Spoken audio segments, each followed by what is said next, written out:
Hi there, learners. Once again, we're going over to another subject, that's religion and national values 1. And our topic of today is the story of Daniel. So it's story time. We're going to be learning about the man Daniel. So Daniel was a young Hebrew boy. He had 3 companions, he had friends, and they were taken captive to the land of Babylon.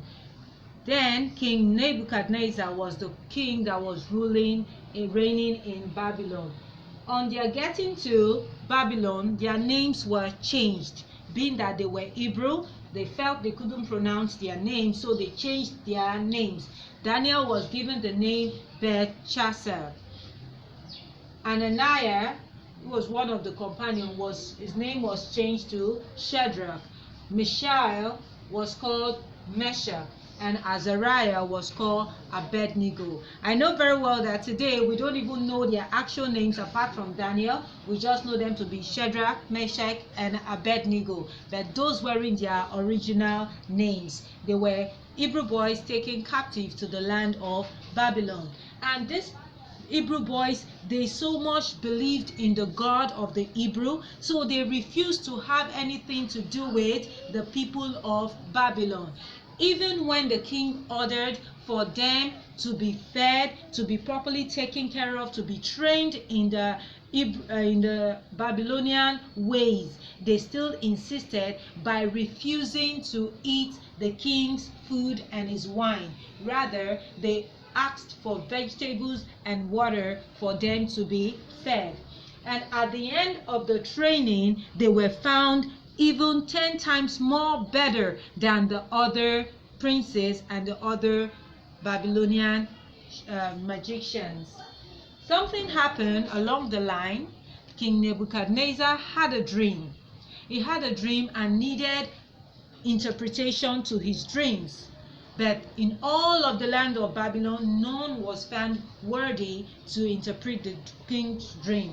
But Daniel, who was divinely empowered by God, had wisdom to interpret dreams. And in doing that, the king had to make him the head of all his princes, all his magicians, all his Chaldeans in the land of Babylon. So we can see that Daniel was someone that devoted his life to God.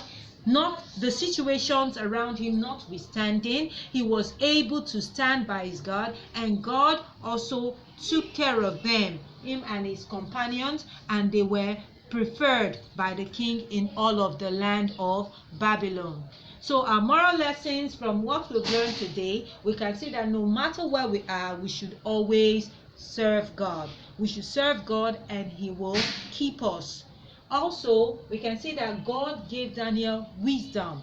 So God can give us wisdom no matter where we are, for we to be able to live our lives in the proper way.